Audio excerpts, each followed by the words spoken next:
नदी को माछ धरने जाई गतकाली निखोज वृद्धों मृतदेह उद्धार होईछि। मृतक जन कहले साहाड़ा ग्रामर लक्ष्मीधर साहू।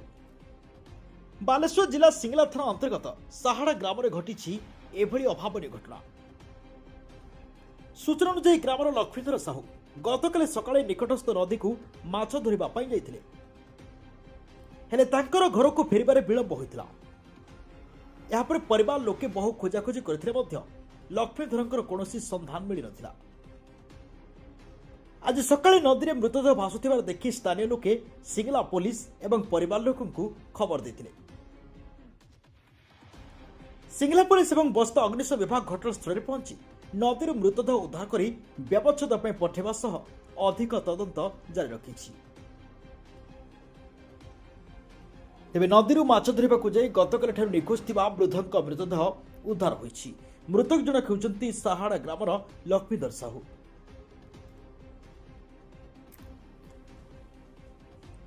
से बालेश्वर जिला सिंगला थाना अंतर्गत साहाड़ा ग्राम में एभली किसी घटना घटिଥିବା सूचना आइछि, जहां जनापड़ी ए ग्रामर लक्ष्मीधर साहू गतकाली सकाळे निकटस्थ नदी को माछ धरने जाइथिले, हेले तांकर घर को फेरिबारे विलंब होइतिला। आ विलंब हेबा परे परिवार लोके तांको अनेक खोजाखोजी करथिले, हेले तांकर कोनोसी संधान मिल नथिला। लक्ष्मीधर कौन संधान न मिलू आज सकाळे नदी में मृतदेह भासुथिबार देखि स्थानीय लोके सिंगला पुलिस एवं परिवार लोकंकु खबर देथिले। खबर पे सिंगला पुलिस एवं बस्ता अग्निशम विभाग घटनास्थल में पहुंचीथिला एवं नदी मृतदेह उद्धार कर व्यवच्छेद पठेवा सह अधिक तदंत जारी रखिछि।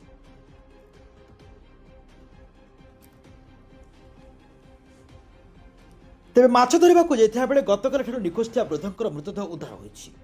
मृतक साहाड़ा ग्रामर लक्ष्मीधर साहू। तेबे जहाँ सूचना मिली लक्ष्मीधर साहू गतकाली सकाळे निकटस्थ नदी को माछ धरने जाइथिले। तांकर विलंब हेबारु घर लोक अनेक खोजाखोजी करथिले मध्य तांकर कोनोसी पता मिल नथिला। आ शेषरे सिंगला पुलिस और बस्ता अग्निशम विभाग घटनास्थल में पहुंची नदी भितर तांकर मृतदेह उद्धार करिसेंती। बालेश्वर भरत कुमार दास को रिपोर्ट, देवांशु टीवी।